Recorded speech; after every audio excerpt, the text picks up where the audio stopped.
So here we have one passage from the Hindu newspaper, gearing up for change, on IMD and weather analysis having contemporary relevance. Now, what is the meaning of gear up? Yes, this is a phrase. gear up एक freeze है, ठीक है, जिसका मतलब है किसी इसको speed में लाना, in full swing, right. This is gear up. To fasten, तेज करना. और लर्न करने का बेस्ट तरीका है गियर. अब गियर अप का मतलब ये है थोड़ा हेवी गियर लगा देना, स्पीड बढ़ाना. सर गियर अप तो वैसे नहीं बोल सकते कि मतलब जैसे किसी भी चीज के लिए तैयारी करना, जैसे हाँ, गियर अप एग्जाम देने वाले. Gear up means to fasten, तेज करना, जो भी है उसे गियर अप करना. अप मीन्स ऊपर, गियर बने गियर को ऊपर की तरफ लगाना, यानी कि स्पीड बढ़ाना. हाँ, yes yes, that is pull up your socks. तो दिस इज गियर अप. ठीक है, आपको गियर अप करना है. Can we have a sentence on gear up? हाँ, रेडी करना. We need to gear up the course at the exam. Yes, we need to gear up our course to make ready as we are close to exams.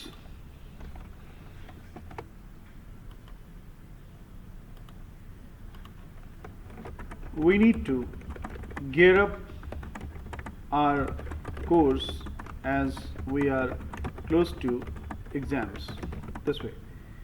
And here one word is written, analysis. So my question is, what is the verb of analysis? Yes. Now grammar यहाँ पे involve हो रही है कि analysis is noun and analysis, this is the plural of this noun. This is plural of analysis, and analyze is the verb. Grammar applies here only. What is its adjective?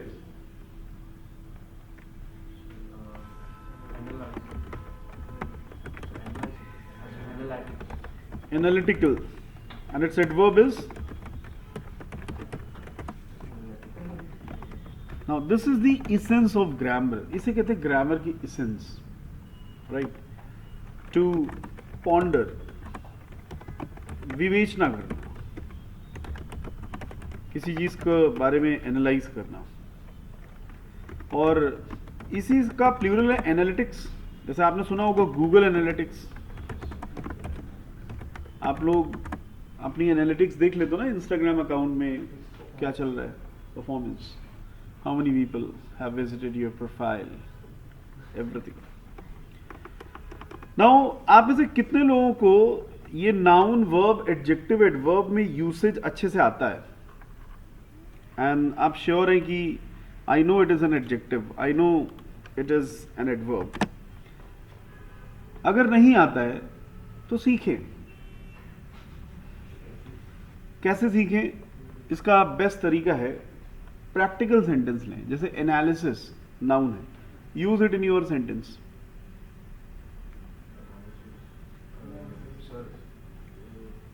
Proper analysis is required to clear the exam.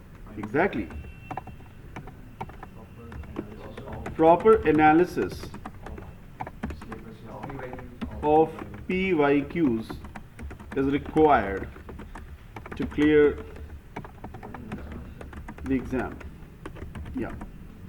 Now, analysis, it's plural.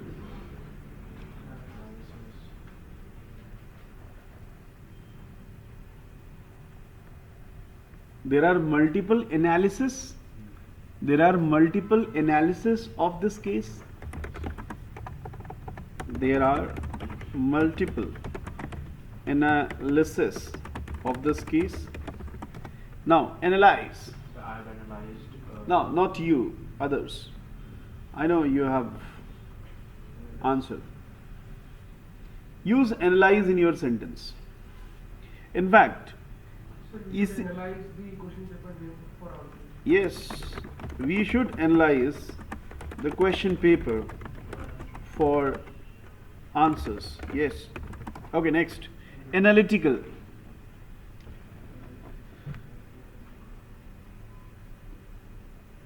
The Indian Meteorological Department is analytical over weather reports.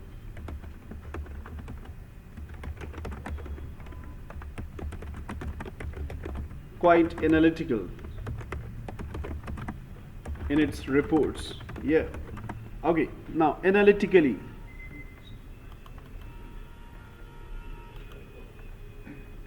So इसमें verb क्या है? Analyse ये verb के रूप में तो आ रहा है, we should analyse. Fourth sentence में. फोर्थ में एक्चुअली एनालिटिकल वर्ब है ही नहीं ना, एनालिटिकल तो एडजेक्टिव है. क्वाइट एनालिटिकल, काफ़ी एनालिटिकल है. जैसे मैंने कहा यू आर एनालिटिकल, मतलब आप एनालिसिस करते हैं इसलिए आप एनालिटिकल हैं. Question tense verb नहीं है. नहीं, ये तो लिखा है ना, this is an adjective, it's not a verb. Verb तो ये है ना, तो ये देखो वर्ब के रूप में तो आ रहा है. यही तो बेनिफिट है. देखो, grammar should be analyzed, realized and finalized. तो ग्रामर इज नॉट कि मुझे ग्रामर नहीं आती. Grammar is something which should be practically used. That is the essence of grammar. अब से आपने इसे एडवर्ब नाम दिया है, आपने सीखा है कि एल वाई लगाने से एडवर्ब बनता है, तो एक सेंटेंस हो जाए. नहीं, India is analytically, that will be wrong. And India is analytical. Analytically will come with the verb. मतलब एडवर्ब कौन है? जो वर्ब में ऐड करे, तभी तो वो एडवर्ब है. सो कुछ ऐसा सेंटेंस बनाइए जिसमें वर्ब आए और वर्ब की जो विशेषता बताए वो एडवर्ब है. जैसे मैंने आप सभी के क्वेश्चंस का आंसर दिया analytically. Yes, I answered all your questions analytically, और the coach prepared everyone analytically. So now you understand कि analytically और analytical में क्या difference है, analysis में क्या difference है, because you have examples. इसीलिए से ये जो gear up word आ रहा है, improve करना, तैयार करना, this is coming as a verb. Gear up. Let's gear up. So what is the meaning of contemporary? Yes, you're right. Contemporary is an adjective. You know, it's adverb. Contemporarily. Contemporarily is an adverb. And its meaning is of same time. In Hindi we call it समकालीन. और इसको relate कर दो कंटाप से.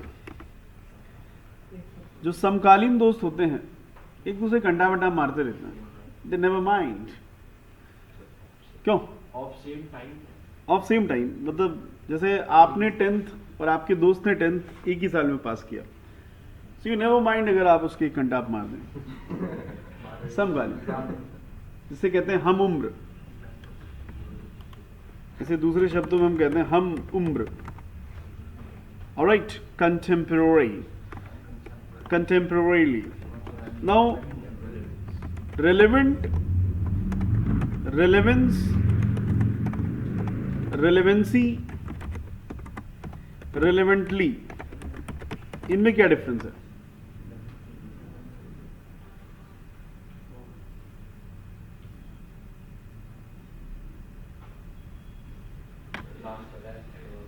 नहीं, ये adverb है. बिल्कुल सही डिसीजन आपने लिया है. You are very smart. And no, this is noun and this is also noun. This is an adjective. Yes, you know meaning relevant, related, संबंधित, एंड रिलेवेंट में रिल वर्ड आ रहा है. रिल का मतलब है related. Reel for related. So, contemporary relevance. India needs region-specific plans to improve climate resilience. Now, what is the meaning of resilience? Resilience is noun. Can you tell me its adjective? Resilient. Resilient. And इसका एक noun और होता है resiliency.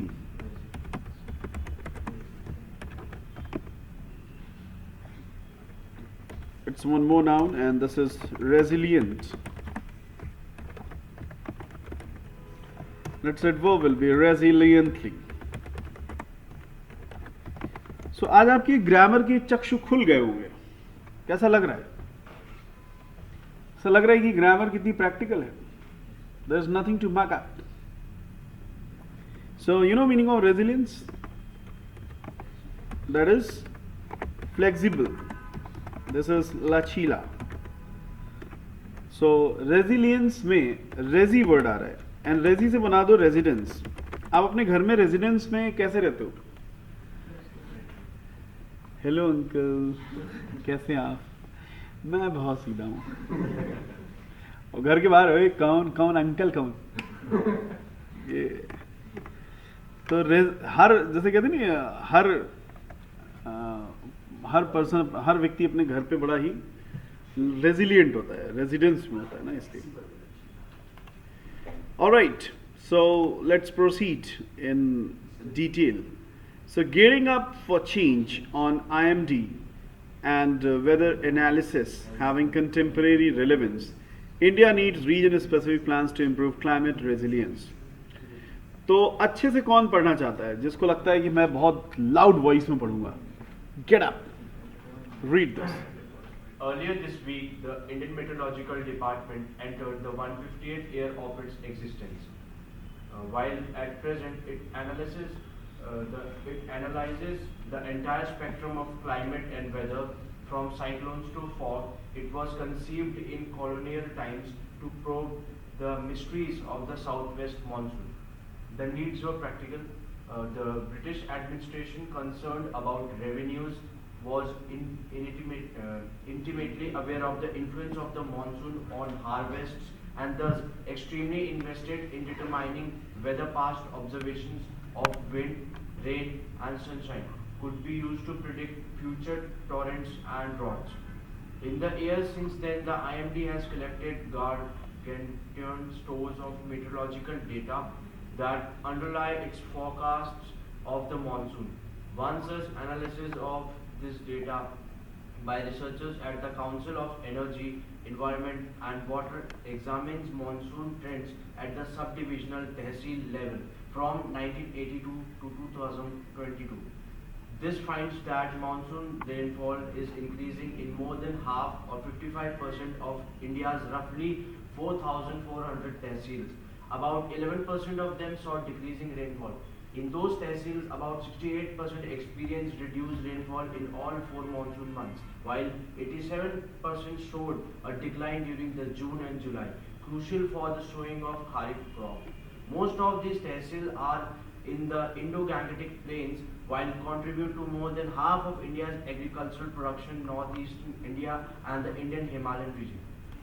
It was really good. You read it very well, and at some places you did not focus what exactly it is written, and you pronounced something else. So take care of it and keep doing it.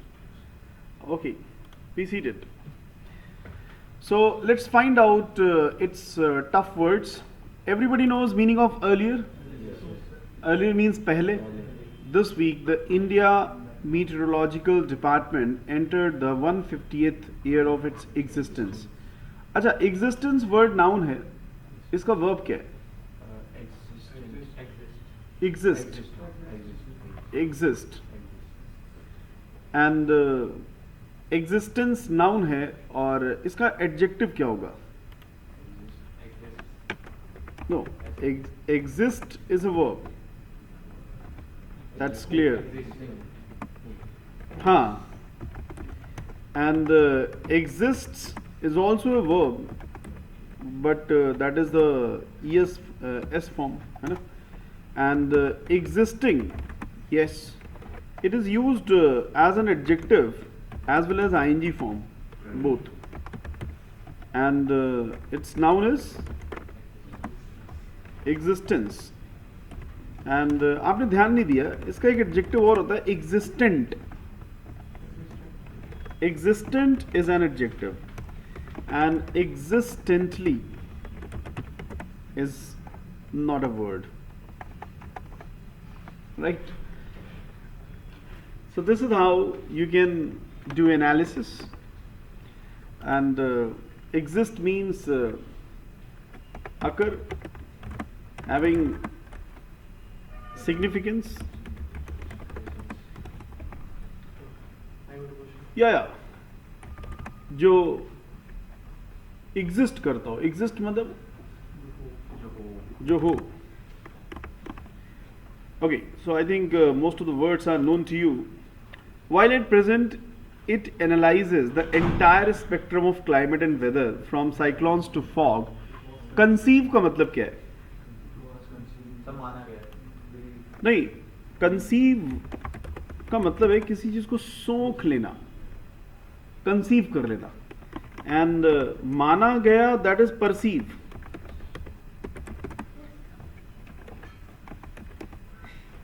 Perceive का मतलब होता है to consider something. जिस तरह से आप किसी चीज को क्या करते हैं, कंसीडर करते हैं, इसी से बना है परसेप्शन.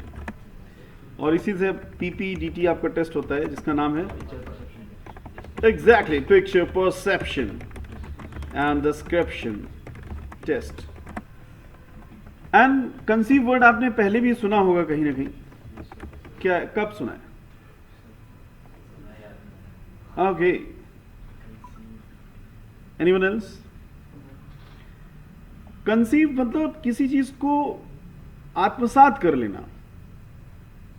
ठीक है? Conceive like जैसे कोई प्रेग्नेंट हो जाता है तो that lady has conceived, right? So this is किसी चीज को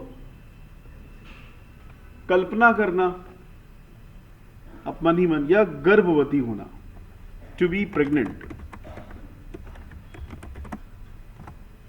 और टू कंसीडर काफी मिलता जुलता है. ठीक है? द वे यू कंसीव, तो कंसीव परसीव काफी मिलता जुलता है, इससे हम लोग कनेक्ट कर सकते हैं.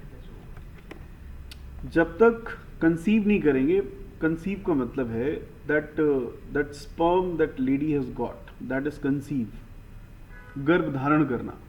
What it, that is biological process. या इन colonial times, what is the meaning of colonial? Huh? Yes. What is the meaning of probe? Exactly. Probe is a verb. This means to investigate. Sir, how we will pronounce it? Will it be probe or it will be probe? Probe only. कोई problem है तो problem की जांच होगी. The mysteries. What is the meaning of mystery? या एक word मैंने और इसका बताया था, surreptitious. Surreptitious. This means secret or mystery. रहस्य. Surreptitious में सर्र वर्ड आ रहा है. तो जो चीजें छुपाने वाली होती हैं उनको लोग सर्र से निकालते, फुर्र से छुपा देते हैं. Surreptitious. Of the southwest monsoon, the needs were practical. The British administration concerned about revenues. यहाँ पे concerned का मतलब क्या है? Exactly. And basically ये word concern से बना है. कंसर्न वर्ब है और इसी से बना है कंसर्न्ड. ये V3 भी है और एडजेक्टिव भी है, right. And concern as a noun भी यूज होता है. कंसर्न का मतलब है किसी चीज से जुड़ा होना. भाई जो जुड़ा होगा उसी को चिंता होगी. जैसे आपका एग्जाम है, बाकी सबको क्या मतलब. So this is called concern. और आपने कभी कभी सुना होगा आपका कंसर्न क्या है. ठीक है, मतलब आपका क्या लेना देना. कभी कभी आपने सुना होगा I am not concern with it. हाँ, मेरे को इससे क्या मतलब. I am not concerned with it. So इस पे हम लोग सेंटेंसेस लिख लेते हैं. जैसे यहां पे कंसर्न्ड एज एन एडजेक्टिव होना है.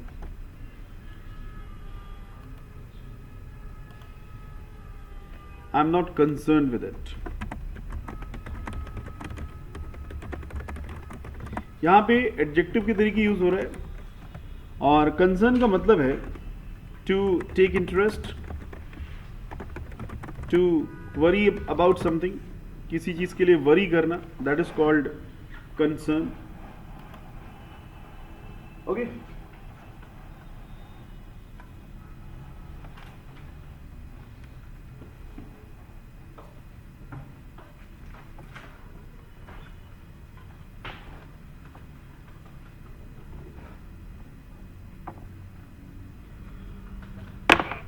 I am concerned with its charging. Yeah, now it's working. To worry about something, concern.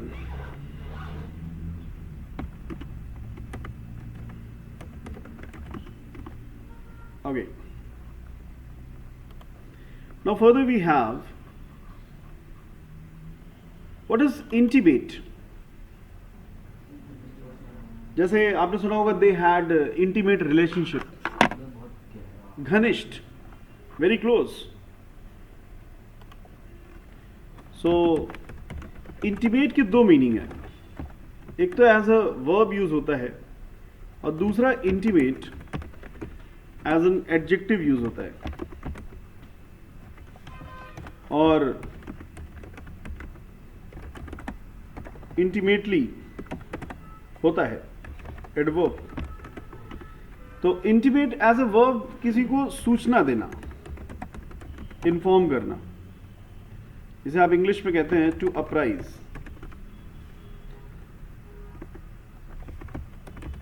Intimation. जैसे आपने कहा कि मैंने उन लोगों को इंटीमेट, इस प्रोग्राम के बारे में इंटीमेट कर दिया है. I have no intimation regarding this program as I haven't been intimated in advance. But it, yeah, sure. And they had intimate relationship. So यहाँ पे ये adjective के रूप में आ रहा है. Alright, aware of the influence. Influence is coming as a noun. Do you know its adjective? Influential. And its verb is? Intimately तुरंत भी बोल सकते हैं. वो immediately है. Intimately मतलब closely, बहुत ही closely उससे aware थे. देवर इंटीमेटली अवेयर का मतलब है उस चीज से बहुत ही बाखूबी, जैसे कि नहीं मैं बाखूबी वाकिफ हूं. ठीक है, इंटीमेटली. अच्छा, मैंने पूछा इन्फ्लुएंस तो नाउन है, जैसे उसको देहरादून की हवा लग गई है. He is influenced by हाँ, तो इसका वर्ब क्या होता है. influence. एक्चुअली इन्फ्लुएंस दोनों है, वर्ब भी है एज ए नाउन भी है. देखिए कितने इंटरेस्टिंग फैक्टर्स मिलते हैं ग्रामर में. ये दोनों है. नाउ एज अ वर्ब कैसे है, यू नो दैट. जैसे आपने कहा कि आपकी ट्रिक्स ने हमें इन्फ्लुएंस किया, सो ये वर्ब के रूप में आएगा. Your tricks influenced us, and your tricks had a great influence over us, ऐसे भी। तो जिस तरह से impact word as a verb भी यूज होता है और एज अ नाउन भी यूज होता है, जिसका मतलब है प्रभाव, इम्पैक्ट। तो inflow, influence.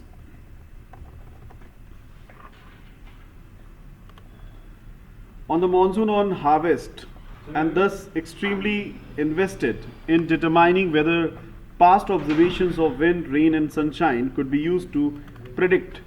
Predict is foretell, right? You understand foretell? भविष्यवाणी करना।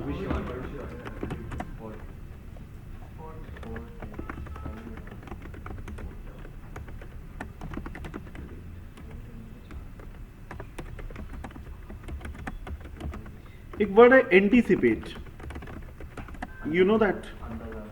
Yes, to analyze in advance, to guess in advance, अंदाजा लगाना। And you know meaning of Endeavour?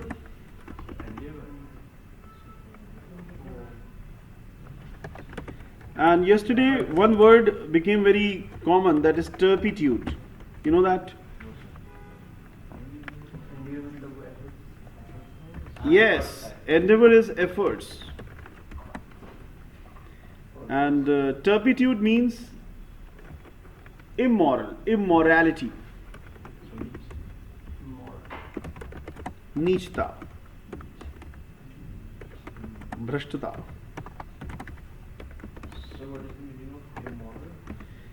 Immorality का मतलब है जिसमें लैक ऑफ मॉरल हो, ठीक है?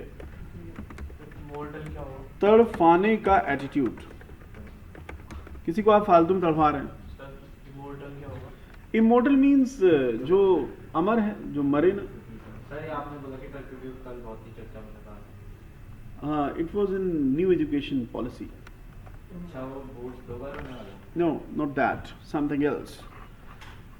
एंडेवर, जब तक काम एंड ना हो एंडेवर करते रहो। एंटीसिपेट, एंटी अगर आप हैं किसी के लिए तो उन लोगों को पूर्वानुमान ना, हाँ आंटी से रिलेट कर दूं, आंटी बड़ी चालू है। फोर का मतलब ही होता है पूर्व, entail, फोरटेल। Okay, let's proceed and find out some more words. What is the meaning of torrents? Yes, तेज धारा. How to see? हाँ, प्रचंड धारा, torrent.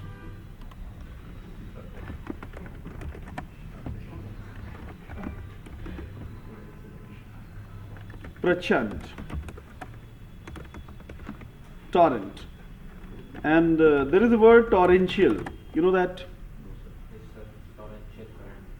हाँ, torrential current. And किसका? टॉरेंट माने इंग्लिश में आप कह सकते हैं fast stream of water, fast stream of water. जैसे जब गंगा जी धरती में आई तो उनका टॉरेंट कोई संभाल नहीं पा रहा था। You know who came? Shankar ji. And how did he manage the torrent of Ganga? Yes. And there is a one more word जो कि इसी से related है, torrefy. Torrefy. Torrefy. Torrefy का मतलब है to ensure, पक्का करना। Torrefy.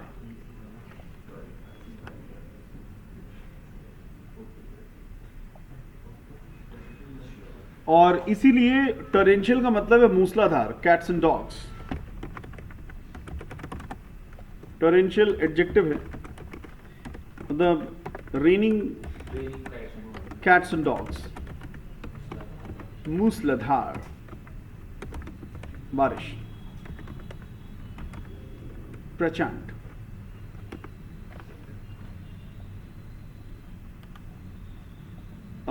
एक ड्रॉट की स्पेलिंग होती है DROUGHT, एक होता है DR। ड्रॉट तो वो होता है सर सूखा। हाँ, तो एक में AU आता है, एक में OU आता है, दोनों में डिफरेंस बताओ।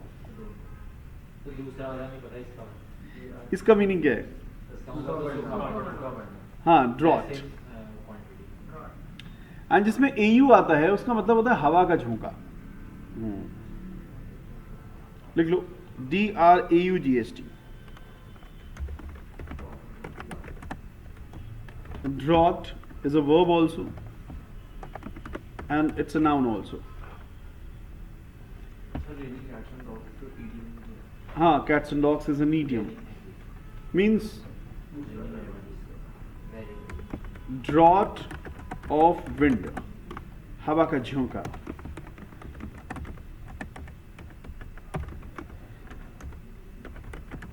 और जब ड्रॉट होने वाला होता है, सूखा, तो हवा का झोंका अंदाजा दिला देता है lack of water, scarcity.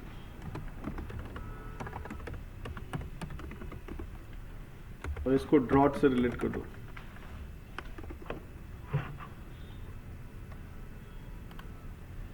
In the years since then, the IMD has collected gargantuan.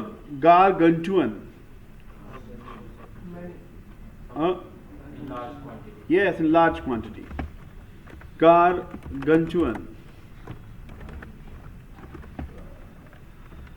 Huge.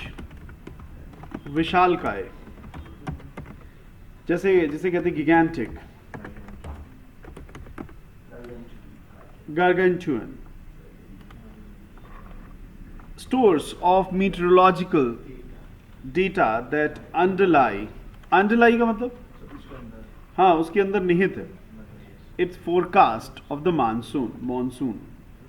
एक आपको इंटरेस्टिंग बात बताएं कि ये जो वर्ड आ रहा है कास्ट, इट रिमेन सेम। कई बार गलती से लोग कास्टेड कर देते हैं। जैसे एक वर्ड है यूनिकास्ट, तो यूनिकास्ट का सेकेंड फॉर्म क्या होगा?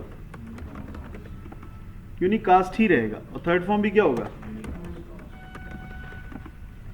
Now the word is broadcast. So what is the meaning of unicast? I'll tell you. And second form, what is the meaning of broadcast? Broadcast, same. And this will be broadcast only. Broadcasting भी तो बोलते हैं। नहीं, वो ठीक है, but broadcasted नहीं होगा। This one has to remember. और यूनिकास्ट से पहले इनके बीच में होता है एक मल्टीकास्ट।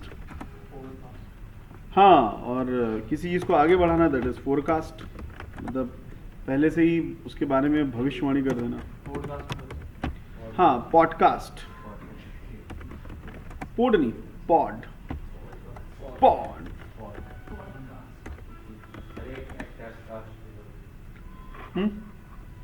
जो मतलब सेलिब्रिटी जो होता है मूवी में उससे कास्ट बोलते हैं। हाँ, तो ये आपको ध्यान रखना है। अब देखिए, यूनिकास्ट का मतलब है जब दो लोगों के बीच में डेटा ट्रांसमिट हो तो यूनिकास्ट है। जैसे केवल दो लोग बात कर रहे हो, यूनिकास्ट। और मल्टीकास्ट का मतलब है वन टू मैनी। जैसे अभी क्या हो रहा है? मल्टीकास्ट हो रहा है। I am the speaker, all of you are the listener. And broadcast का मतलब है पता ही नहीं कौन सुन रहा है, एवरीवन इज लिसनिंग। जैसे एफएम का एक फ्रीक्वेंसी होता है, जैसे ही आप मैच करेंगे broadcast start. Got it?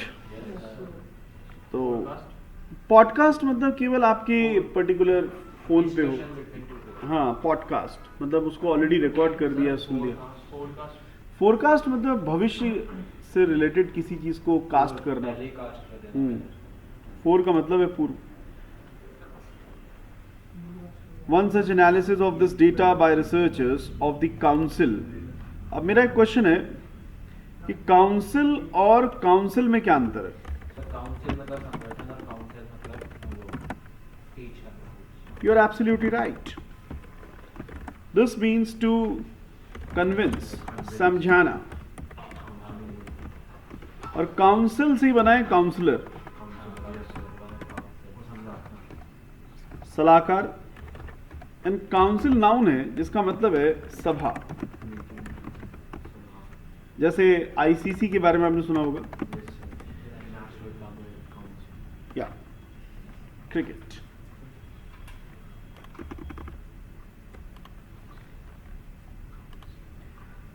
And energy, environment and water examines monsoon trends at the subdivisional tehsil level from 1982 to 2022. This finds the monsoon rainfall is increasing in more than half or 55% of India's roughly 4,400 tehsils. About 11% of them saw decreasing rainfall. In those tehsils, about 68% experienced. Now this word is to be spotted. Its noun is, and right now it is being used as a verb. So this is something which is to be highlighted. Experience दोनों होता है, verb भी होता है और noun भी होता है, और इसका adjective क्या होता है? Experienced. ये V3 भी है, adjective भी है। तो यहां पे ग्रामर का रूल अप्लाई हो रहा है। देखिए वर्ब का थर्ड फॉर्म एडजेक्टिव बन जा रहा है। You know the rule of grammar. जैसे आपने कहा मैं पॉलिश किए हुए शूज पहनता हूं, यस, तो आपने बोला आई वेयर पॉलिश्ड शूज। तो देखिए पॉलिश है वर्ब और पॉलिश्ड वर्ब का थर्ड फॉर्म है, लेकिन यहां पे कैसे यूज हो रहा है? As an adjective. तो इसे कहते हैं पास्ट पार्टिसिपल। जैसे आपने कहा अमिताभ बच्चन फेंके हुए पैसे नहीं उठाता है, तो हाउ डू से फेंके हुए? Amitabh Bachchan does not pick throne मानी। नाउ थ्रो माने फेंकना एंड थ्रोन थर्ड फॉर्म है, लेकिन एडजेक्टिव के रूप में आ रहा है। और सबसे अच्छा एग्जांपल है आपके सेलफोन में लिखा होता है रिसीव की गई कॉल्स, रिसीव्ड कॉल्स। जैसे आपने कहा कि आपका नंबर रिसीव्ड कॉल्स में नहीं था, your number was not available in my received calls. Miss की गई कॉल्स, डायल की गई कॉल्स। तो देखिए कितना अच्छा रूल ग्रामर का आपने कनेक्ट कर लिया। लेकिन ये रूल हर जगह अप्लाई नहीं होता है। अब ऐसा नहीं कि आए हुए लोग, वी वेलकम कम पीपल, गए हुए लोग, gone people. Can we say like this? We can't say. तो ये रूल अप्लाई होता है उन्हीं केसेस में जिसमें वर्ब का थर्ड फॉर्म जो होता है वो ट्रांजिटिव होता है। जैसे लिखे हुए सेंटेंसेस को पढ़ो, read all the written sentences. Select किए गए कैंडिडेट्स को ट्रेन करो, train all the selected candidates. Reject किए हुए कैंडिडेट्स को दिल्ली बुला लो, call all the rejected candidates in Delhi. तो यहां से आपको साफ पता चल रहा है कि वर्ब का थर्ड फॉर्म एडजेक्टिव बनता तो है, लेकिन हर वर्ब का नहीं बनता है। कौन सी वर्ब का बनता है? ट्रांजिटिव वर्ब्स का बनता है। You know transitive verbs, note it down, इसके बारे में पता लगाओ ट्रांजिटिव वर्ब्स क्या होती है। Note it down, transitive verbs. Here all the underlined words are transitive verbs. ये सारे words transitive verbs ही हैं। तो आपको पता लगाना है कि intransitive verbs कौन होते हैं, right? Will you do that? Rainfall in all 4 monsoon months while 87% showed a decline. अब यहाँ पे decline किस रूप में आ रहा है? नहीं, वो तो ठीक है कम, लेकिन parts of speech क्या है? No gentleman, it's a noun. So ये भी आपका एक टास्क है कि decline as a verb और decline as a noun को कैसे डिफ्रेंशिएट करोगे। decline दोनों तरह से यूज होता है, as a verb भी as a noun भी। Can you give answer? Patan. Decline. तो एक सेंटेंस बनाइए जिसमें decline as a verb use हो. जैसे आपने कहा कि अब उसकी परफॉर्मेंस क्या हो गई है. Now his performance has been declined, और there is a decline in his performance. तो यहां पे ये एज ए V3 यूज हो रहा है, मतलब वर्ब यूज हो रहा है. और यहां पे डिक्लाइन कैसे यूज हो रहा है? As a noun. ये छोटी छोटी बातों को समझने से ग्रामर स्ट्रांग होती है कि नहीं. During the June and July crucial for sowing. What is the meaning of sow? Bona of kharif crops. Most of these tehsils are in Indo-Gangetic plains, which contribute to more than half of India's agriculture production, northeastern India and the Indian Himalayan region. Okay, one more gentleman. Yeah, get up. Read this loudly. First thing. Yeah, from here. You want to read next passage? All right, no problem. The study also found that 30% of India's districts witnessed several years of deficient rainfall years and 38% many years of excessive rainfall. Some tehsils in Rajasthan, Gujarat, central Maharashtra and parts of Tamil Nadu that historically were dry were also getting wetter. There were also changes underway in the northeast monsoon, which sets during October, November and December, but primarily impacts peninsular India. The northeast monsoon rain has increased more than 10% in the past decade, 2012 to 2022. In approximately 80% of tehsils in Tamil Nadu, 44% in Telangana and 39% in Andhra Pradesh, respectively. The southwest monsoon accounts for nearly 76% of India's annual rainfall, with about 11% from the northeast monsoon. That India's monsoon are increasingly prone to long dry spells and punctuated by torrential wet spells is well documented through how much of it can be explained by natural variability and how much from global warming is an active area of research. While revenue extraction guided colonial interest in weather and regional levels, such analyses have a new contemporary relevance. This is to make region-specific plans to improve climate resilience and channel necessary funds and resources. Prioritizing regional and sub-district forecasts over national ones would be commendable step forward by the government. Okay, what is the meaning of commend? Comment, sir, मतलब Applaudable. Commend is a verb and commendable is an adjective. Applaudable, प्रशंसनीय.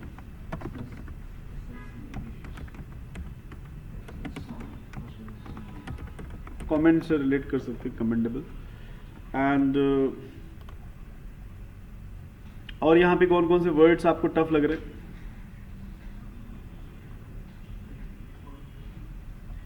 Prioritise आपको बताइए. Fine, all words are clear. अच्छा, एक बात है, आपको थोड़ा सा प्रोनाउंसिएशन पे और वर्क करना है. मतलब उतनी प्रोनाउंसिएशन में क्लैरिटी नहीं आ रही थी. एक बात और मैं बोलना चाहूंगा,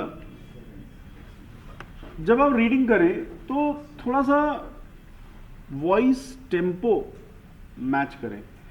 जैसे हिंदी में एक आपका टेम्पो होता है, चौपाई गाने में एक टेम्पो होता है, गाना गाने में एक वॉइस का टेम्पो होता है. टेम्पो नहीं है तो मज़ा नहीं आता. जैसा अभी मैं हिंदी में बोल रहा हूँ तो मेरे बोलने का एक टेम्पो है, इसे कहते हैं वॉइस मॉड्यूलेशन. कभी मैं धीरे बोल रहा हूँ, कभी मैं बहुत तेज़ बोल रहा हूँ, तो इससे कनेक्टिविटी लिसनर्स की बहुत अच्छी बनती है. तो ideally headings should be red loudly, उनकी सब हेडिंग थोड़ा लाउड, एंड देन कंटेक्स्ट एक टेम्पो में जाना चाहिए. अब आप कहेंगे ऑटो में नहीं किया. टेम्पो का मतलब है, लिख लीजिए टर्म, वॉइस टेम्पो मतलब voice modulation. Tempo of voice means voice modulation. Voice modulation का मतलब है वॉइस को मॉड्यूलेट करना, कम ज़्यादा करना जहाँ पे भी नेसेसरी के according. That is called tempo of your voice. Gearing up for change on IMD and weather analysis having contemporary relevance. India needs region-specific plans to improve climate resilience. Earlier this week, the India Meteorological Department entered the 150th year of its existence. While at present it analyzes the entire spectrum of climate and weather, from cyclones to fog. It was conceived in colonial times to probe the mysteries of the southwest monsoon. The needs were practical. The British administration, concerned about revenues, was intimately aware of the influence of the monsoon on harvest and thus extremely invested in determining whether past observations of wind, rain, and sunshine could be used to predict future torrents and droughts. इससे आपको help भी मिल रही है, word का pronunciation भी proper आ रहा है और आपका वॉइस का टेम्पो सुनने वालों को हेल्प कर रहा है. They are tuned with you. Got it? So you need to practise on voice modulation and this will happen when you do reading again and again. All right, then we have collected these many words from this passage. I hope all these words are clear. And not only these words, we have also done the analysis of grammar, right? That's very important.